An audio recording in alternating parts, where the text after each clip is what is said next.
31 August 2022 Hindu news റിവ്യൂയിലേക്ക് എല്ലാവർക്കും സ്വാഗതം. ഇന്നത്തെ ഏറ്റവും ഇമ്പോർട്ടൻ്റ് ആയിട്ടുള്ള ന്യൂസ് നമുക്ക് നോക്കാം. ഒന്ന്, Telangana tops inflation charts at 8.32%. വളരെ ഇമ്പോർട്ടൻ്റ് ആയിട്ടുള്ള ന്യൂസാണ്. കാരണം സ്റ്റേറ്റിലെ ഓരോ സ്റ്റേറ്റിലെയും ഇൻഫ്ലേഷൻ പണപ്പെരുപ്പത്തിൻ്റെ അളവ് എന്ന് പറയുന്നത് വളരെ ഇമ്പോർട്ടൻ്റ്. ആ സമയത്ത് ആ സ്ഥലത്തെ ജനറൽ റൈസ് ഓഫ് പ്രൈസ്, സാധനങ്ങളുടെ വില കയറ്റം എത്രയാണെന്ന് നമുക്ക് കൃത്യമായി മനസ്സിലാക്കി തരുന്നത്. അപ്പോൾ തെലങ്കാനയിലാണ് ഏറ്റവും കൂടുതൽ 8.32% റീറ്റെയിലായിട്ടുള്ള സാധനങ്ങൾക്ക് വില കൂടിയിരിക്കുന്നത്. അത് വളരെ അലാമിങ് ആയിട്ടുള്ളൊരു കാര്യമാണ്. കാരണം നോക്കൂ, കാരണം ഒരുപാട് സ്റ്റേറ്റുകൾക്ക് 7% മുകളിലാണ്, കുറേ എണ്ണം 6% മുകളിലാണ്. അപ്പോൾ ആവറേജ് 8.32, 8.06, 8.01, അങ്ങനെ as many as 14 states along with the erstwhile state of Jammu and Kashmir have witnessed the price rise higher than the national average through 2022, with all but 2 of these states seeing the higher inflation, 7% inflation. അപ്പോൾ west ബംഗാളിലും സിക്കിമിലും ഒക്കെ എത്രയാണ്? 8% മുകളിലാണ്. വളരെ വളരെ ക്രിട്ടിക്കലായിട്ടുള്ള വാല്യൂസാണ് ഇത്. Well over the nations 6.8%. അപ്പോൾ national average എത്രയാണ്? 6.8%. അതായത് റീറ്റെയിൽ സാധനങ്ങളുടെ വിലക്കയറ്റം, പണപ്പെരുപ്പ് പോലെ വിലക്കയറ്റം എന്ന് പറയുന്നത്, ഈ പണപ്പെരുപ്പം എന്ന് പറയുന്നത്, ഇൻഫ്ലേഷൻ എന്ന് പറയുന്നത് general rise of price of commodities എന്നാണ്. അപ്പോൾ അത് കൂടിയിട്ടുണ്ട് എന്നാണ് നമുക്ക് മനസ്സിലാവുന്നത്.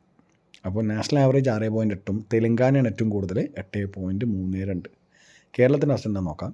Retail prices in states such as Kerala 4.8%, Tamil Nadu 5.01%, Punjab 5.35%, Delhi 5.56%, Karnataka 5.84% have been rising it less than 6%. അപ്പോൾ സാധാരണഗതിയിൽ എന്താണ്, കേരളത്തിലാണ് ഏറ്റവും കുറഞ്ഞ, അതായത് കമ്പാരിറ്റീവ്ലി വലിയ സ്റ്റേറ്റ്സ് വെച്ച് നോക്കുന്ന സമയത്ത് റീറ്റെയിൽ പ്രൈസ് ഇൻ കേരള എത്രയാണ്? 4.8% ഉള്ളൂ. സൗത്ത് ഇന്ത്യൻ സ്റ്റേറ്റ്സിന് കേരളവും തമിഴ്നാടും ഒക്കെ കുറച്ചും കൂടി, കർണാടകയൊക്കെ കുറച്ചും കൂടി കാര്യങ്ങൾ മെയിൻറ്റെയിൻ ചെയ്തിട്ടുണ്ട്. ഇതിലിപ്പോൾ similarly States such S Manipur, Goa, Meghalaya had been average inflation of less than 4% through this period. 1.07, 3.66. കുറച്ചും കൂടെ നോർത്ത് ഈസ്റ്റേൺ സ്റ്റേറ്റ്സിലെ സ്മോളർ സ്റ്റേറ്റ്സിലൊക്കെ 4 താഴെയുണ്ട്. പക്ഷേ ഇൻഫ്ലേഷൻ്റെ ഒരു കാര്യം എന്ന് പറയുന്നത്, ഇൻഫ്ലേഷൻ എപ്പോഴും ഗ്രോത്തുമായി ബന്ധപ്പെട്ടതാണ്. ചിലപ്പോൾ ഒരു ലിമിറ്റ് വരെയുള്ള ഇൻഫ്ലേഷൻ, 6% വരെയുള്ള ഇൻഫ്ലേഷൻ നല്ലതാണെന്ന് പറയും. എന്തുകൊണ്ടാണ്? കാരണം അത് ഗ്രോത്ത് ഉണ്ടാക്കുന്നു പറയും. ഗ്രോത്തുമായി ബന്ധപ്പെട്ടതാണ്. ഇൻവെസ്റ്റ്മെൻറ്റും ജോലിയും ഗ്രോത്തൊക്കെ എന്തുണ്ടാക്കും? ഈ പറഞ്ഞ ഇൻഫ്ലേഷൻ ഉണ്ടാക്കുന്നതാണ് പറയുക. Inflation to a level of എത്രയാണ്? 2 to 6% നല്ലതാണെന്ന് പറയും. 2 to 6%. അതെന്താണ്? ഇൻവെസ്റ്റ്മെൻറ്റ് കൂട്ടും, അതുപോലെ തന്നെ ജോലി സാധ്യതകൾ കൂടും, അതുപോലെ എക്കണോമിക് ഗ്രോത്ത് ഉണ്ടാവും എന്ന് പറയും. പക്ഷെ അതിൽ കൂടുതലായി കഴിഞ്ഞാൽ ഭയങ്കര മോശമാണ്. അതുകൊണ്ട് something in average between 2 and 6 will be considered as okay in terms of inflation. അടുത്ത ന്യൂസിലേക്ക് പോവാം.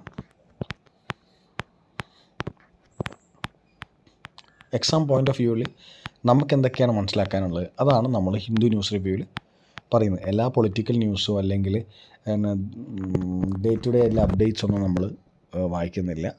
ഇതിലൊരു കാര്യം ഇമ്പോർട്ടൻ്റ് ആയിട്ട് പറയാനുള്ളത്, ഫ്ലഡ്സ് ഓൾ ഓവർ ഇന്ത്യ. പണ്ട് നോർത്ത് ഈസ്റ്റിലും ബ്രഹ്മപുത്രയൊക്കെ കരകവിഞ്ഞ് ഒഴുകിയത് കൊണ്ടുണ്ടാകുന്ന ഫ്ലഡ്സ് നമ്മൾ കേൾക്കാറുണ്ട്. പക്ഷേ ഇപ്പോൾ സൗത്ത് ഇന്ത്യൻ സ്റ്റേറ്റ്സിൽ വളരെ കോമൺ ആയിട്ടുള്ളൊരു കാര്യമാണ് ഫ്ലഡ്സ്. ഇന്നൊരു ന്യൂസ് വന്നിരിക്കുന്നത്, rain wreaks havoc on Bengaluru roads. ഈ ഹാവക്കിൻ്റെ അർത്ഥം എന്താ? ഹാവക്ക് എന്ന് പറയുന്നത് ഡിസ്ട്രക്ഷൻ അല്ലെങ്കിൽ ഖയോസ് എന്നാണ് അർത്ഥം, നാശം എന്നാണ് അർത്ഥം. ഓക്കെ, ഹാവക്ക്. അപ്പോൾ ബാംഗ്ലൂരൊക്കെ റിംഗ് റോഡിലൊക്കെ മഴ കൊണ്ട് അല്ലെങ്കിൽ മറ്റേ ഫ്ലഡ് കാരണം മൊത്തത്തിൽ ബ്ലോക്കാണെന്നാണ് പറയുന്നത്. അതൊക്കെ ഈ ക്ലൈമറ്റ് ചേഞ്ചുമായി ബന്ധപ്പെട്ട കാര്യമാണ്. അപ്പോൾ സാധാരണ അൺഎഫക്റ്റഡ് ആയിട്ടുള്ള സൗത്ത് ഇന്ത്യൻ സ്റ്റേറ്റ്സ് പോലും ഇപ്പോൾ എന്തായി? ഫ്ലഡ് എഫക്റ്റഡ് ആയി എന്നാണ് മനസ്സിലാക്കേണ്ടത്. ഇതിലൊരു ന്യൂസുണ്ട്, Kerala passes bill on Lokayukta. It says power of competent authority rest with the legislature not with the governor. എപ്പോൾ ഇതിലൊരു കാര്യം മനസ്സിലാക്കുന്നത്, ഗവർണറും ഗവൺമെൻറ്റും തമ്മിലൊരു റിഫ്റ്റ് എപ്പോഴും കേരളത്തിലുണ്ട്. അതായത് ഗവർണർക്കാണോ കൂടുതൽ സുപ്പീരിയോറിറ്റി ഉള്ളത്, അല്ല ഗവൺമെൻറ്റിനാണോ, എലക്റ്റഡ് ആയിട്ടുള്ള ഗവൺമെൻറ്റിനാണോ എന്നുള്ളത്. സർക്കാർ കമ്മീഷൻ പറഞ്ഞിരിക്കുന്നത് ഗവൺമെൻറ്റിന് ഒരു റോളുണ്ട്, ഗവർണർക്ക് ഒരു ഇൻഡിപെൻഡൻറ്റ് റോൾ ആവണമെന്നാണ് സർക്കാർ കമ്മീഷൻ പറയുന്നത്. അല്ലാണ്ട് സ്റ്റേറ്റുകളിലെ ചീഫ് മിനിസ്റ്റർമാർക്ക് ഒരു ഇമ്പോർട്ടൻസ് ഉണ്ട് എന്ന് തന്നെയാണ് സർക്കാർ commission on recommendations of the post of governor പറഞ്ഞിരിക്കുന്നത്. അതുകൊണ്ട് തന്നെ ഗവർണർ ഒരു കോൺസ്റ്റിറ്റ്യൂഷണൽ പോസ്റ്റാണ്. അതൊരു റബ്ബർ സ്റ്റാമ്പ് പോസ്റ്റ് അല്ല എങ്കിൽ കൂടി ഒരു കോൺസ്റ്റിറ്റ്യൂഷണൽ പോസ്റ്റാണ്. CM and the council of ministers അല്ലെങ്കിൽ ഗവൺമെൻറ് എന്ന് പറയുന്നത് എലക്റ്റഡ് പോസ്റ്റാണ്. ഒരു ഡെമോക്രസിയിൽ ഇലക്ഷൻ ഒരു ഇമ്പോർട്ടൻസ് ഉള്ളത് കാരണം ഒരു എലക്റ്റഡ് പോസ്റ്റാണ്. പിന്നെ നമ്മുടെ എഡിറ്റോറിയൽ പറഞ്ഞിരിക്കുന്നത് ഫ്ലഡ്സ് ആൻഡ് ഫോഴ്സ് എന്ന് പറഞ്ഞിട്ടാണ്. ഇന്ത്യയും പാകിസ്ഥാനും എല്ലാം മറന്ന് ഇങ്ങനെയുള്ള സമയങ്ങളിൽ, ഇപ്പോൾ പാകിസ്ഥാനിലും ഫ്ലഡാണ്, അപ്പോൾ അവിടെ നാഷണൽ എമർജൻസി ഒക്കെ പ്രഖ്യാപിച്ചിട്ടുണ്ട് ഫ്ലഡ് കാരണം. അപ്പോൾ ഇങ്ങനെയുള്ള സമയങ്ങളിൽ നമ്മൾ കുറേയും കൂടി അങ്ങോട്ടും ഇങ്ങോട്ടും കോപ്പറേറ്റീവ് ആയിരിക്കണം. ഇത്രയും നാളത്തെ പ്രശ്നങ്ങളൊക്കെ മാറ്റി വെച്ച് despite the poor state of India Pakistan ties both New Delhi and Islamabad must put aside their domestic considerations and seize the moment to help those stranded in the flood as best they can. India cannot pride itself as being the first responder in the neighborhood as it has been for Nepal, Sri Lanka and Maldives and Afghanistan. First responder എന്ന് പറഞ്ഞാൽ എന്താണ്? ഇതൊരു important അല്ലായിരുന്നു. First responder India ഈ എന്താ പറയുക, first responder എന്നാൽ ആദ്യം ഓടിയെത്തുന്ന ആൾ. എല്ലാ എന്ത് പ്രശ്നത്തിനും ആദ്യം ഓടിയെത്തുന്ന ആളെന്നൊരു ടൈറ്റിൽ നമ്മൾ തന്നെ അവകാശപ്പെടുന്നുണ്ട്. I am the first responder എന്ന് ഇന്ത്യ അവകാശപ്പെടുന്നുണ്ട്. എന്തിൽ? ഇപ്പോൾ ഇന്ത്യൻ ഓഷ്യനിൽ പ്രശ്നം വന്നു, നൈബർഹുഡിൽ, നേപ്പാളിൽ, ശ്രീലങ്കയിൽ എന്ത് റെയ്ഡിനും ഇന്ത്യ റെഡിയാണ്. കാരണം നൈബർഹുഡിൽ എന്തെങ്കിലും ചുറ്റുവട്ടത്ത് പ്രശ്നങ്ങൾ വന്നു കഴിഞ്ഞാൽ ഇന്ത്യയാണ് ആദ്യം ഓടിയെത്തുന്നത് സഹായത്തിന് എന്നാണ് ഫസ്റ്റ് റെസ്പോണ്ടറിൻ്റെ മീനിങ്. അപ്പോൾ നമുക്ക് അങ്ങനെ പ്രൈഡ്ലി പറയാൻ പറ്റില്ല എപ്പം പാകിസ്ഥാൻ ഇങ്ങനെ പ്രശ്നം വന്ന സമയത്ത് നമ്മൾ മിണ്ടാതിരുന്നു കഴിഞ്ഞാൽ എന്നാണ് എഡിറ്റോറിയൽ പറയുന്നത്. സോ ഫസ്റ്റ് റെസ്പോണ്ടർ എന്ന് പറയുന്നത് ഇതിനും കൂടെ ബാധകമാണ്. ഇവിടെ പാകിസ്ഥാൻ്റെ പ്രശ്നം വന്നാലും നമ്മൾ എത്തിക്കലി അവിടെ പോയി ഹെൽപ്പ് ചെയ്യേണ്ടതാണെന്ന് അവർ പറയുന്നത്. സോ ഫസ്റ്റ് റെസ്പോണ്ടർ സ്റ്റാറ്റസ് ഇന്ത്യക്ക് ഉണ്ടെങ്കിൽ നമ്മൾ ഇപ്പോഴത്തെ പ്രശ്നങ്ങളൊക്കെ തൽക്കാലം മാറ്റി വെച്ചിട്ട് ആൾക്കാരെ രക്ഷിക്കുകയാണ് വേണ്ടത് എന്നാണ് പറയുന്നത്. ഇന്ത്യയും പാകിസ്ഥാനും മൊത്തത്തിലുള്ള കാര്യമാണ് പറയുന്നത്. ഫ്ലോഗിങ് ദ ഡെഡ് എന്ന് പറഞ്ഞിട്ടൊരു മെഡിക്കൽ എക്സ്പേർട്സും അതുപോലെ തന്നെ ജയലളിതേൻ്റെ മരണവുമായി ബന്ധപ്പെട്ട് കുറേ മെഡിക്കൽ പ്രശ്നങ്ങളും ഒക്കെ നടക്കുന്ന സമയത്ത് ഫ്ലോഗിങ് ദ ഡെഡ് എന്ന് പറയുന്നതിൻ്റെ മീനിങ് ആണ് നമുക്ക് ഇപ്രാവശ്യം ഇമ്പോർട്ടൻറ്റ്. ഫ്ലോഗിങ് എന്ന് പറഞ്ഞാൽ repeated punishment to the victim. ഇപ്പോൾ ഇതിലിപ്പം ഒരു ശവശരീരമാണ് അല്ലെങ്കിൽ ഒരാളാണെങ്കിൽ അയാളെ എപ്പം കുത്തിപ്പറിച്ചുകൊണ്ടിരിക്കുക എന്ന് പറയില്ലേ, അതാണ് repeated punishment to the victim.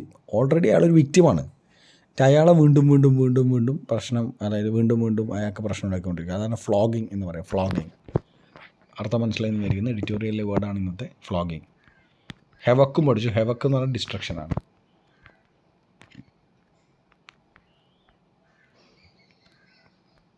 അടുത്തത് China claims on Arunachal Pradesh outrages. അപ്പോൾ ഈ ടെറിട്ടോറിയൽ നമ്മൾ മനസ്സിലാക്കേണ്ട ഒരു കാര്യം വെച്ചാൽ ടെറിട്ടോറിയൽ ഡിസ്പ്യൂട്ട്സുമായി ബന്ധപ്പെട്ട് ചൈന എപ്പോഴും ഇടപെടുന്നുണ്ട്. ചൈന തവാങ്, അരുണാചൽ പ്രദേശിൻ്റെ തവാങ് ഒരു ബുദ്ധിസ്റ്റ് മൊണാസ്ട്രി ഉള്ള സ്ഥലമാണ്, അല്ലെങ്കിൽ ബുദ്ധിസം കൂടുതലുള്ള സ്ഥലമാണ്, അതുകൊണ്ട് നമ്മുടെ സ്ഥലമാണെന്നൊക്കെ പറഞ്ഞ് ടെറിട്ടോറിയൽ ക്ലെയിംസ് എപ്പോഴും ചൈനയ്ക്ക് ഉണ്ട്. ഒരു സോവറിൻ കൺട്രി എന്ന രീതിയിൽ ഒരു കാരണവശാലും നമുക്ക് അവരുടെ കാര്യങ്ങൾ, അവരുടെ ഇങ്ങനത്തെ ക്ലെയിംസ്, ടെറിട്ടോറിയൽ ക്ലെയിംസ് സമ്മതിച്ചു കൊടുക്കാൻ പറ്റില്ല. അടുത്തൊരു ഇമ്പോർട്ടൻ്റ് ആയിട്ടുള്ള കാര്യം, Chennai airport become the 5th busiest in the country. 5th busiest airport എന്ന് ചോദിച്ചാൽ ചെന്നൈ എയർപോർട്ടാണ്. അപ്പോൾ ആദ്യം മുതൽ 5 നമുക്ക് നോക്കാം.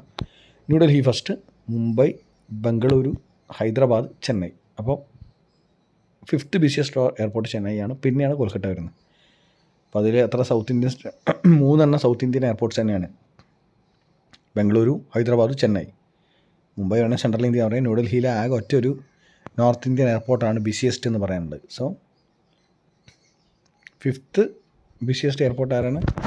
ഏതാണ്? ചെന്നൈയാണ്. ചെന്നൈ.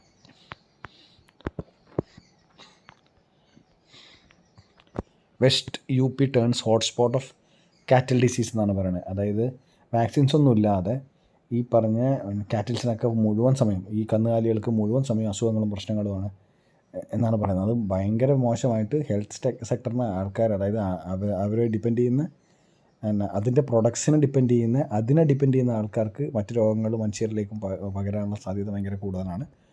സോ ഹോട്ട്സ്പോട്ട് എന്ന് പറഞ്ഞാൽ സെൻറ്റർ എന്ന അർത്ഥത്തിലാണ് ഇതിൽ ഈ ടേം ഉപയോഗിച്ചിരിക്കുന്നത്. Centre. West UP turns centre of cattle disease എന്ന് പറഞ്ഞാൽ അതിൻ്റെ പിവട്ടായിട്ട് ആക്ട് ചെയ്യാണ്. ഏത് കാറ്റൽ ഡിസീസിൻ്റെ? ഏത്? Western UP, Uttar Pradesh.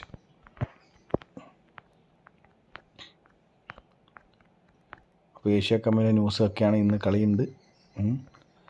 ഇതൊക്കെയാണ് ഇന്നത്തെ നമ്മുടെ പ്രധാനമായിട്ടുള്ള കാര്യങ്ങൾ. എക്സാം പോയിൻ്റ് ഓഫ് വ്യൂവിൽ നമ്മൾ എന്തൊക്കെയാണ് നോക്കേണ്ടത്, ഇതിനൊക്കെ കുറിച്ച് നമുക്കൊരു അഭിപ്രായം ഉണ്ടാവണം. പ്ലസ് എഡിറ്റോറിയലിൻ്റെ വേർഡ്സ്, ഹെവക്ക് പഠിച്ചു, ഫ്ലോഗിങ് എന്ന് പറഞ്ഞ വേർഡ് പഠിച്ചു. അങ്ങനെ ഇതാണ് ഈ ഹിന്ദു ന്യൂസ് അനാലിസിസിൻ്റെ പർപ്പസ് എന്ന് പറയുന്നത്. Thank you. അടുത്തൊരു ക്ലാസ്സിൽ വീണ്ടും കാണാം. Thank you. Take care. By.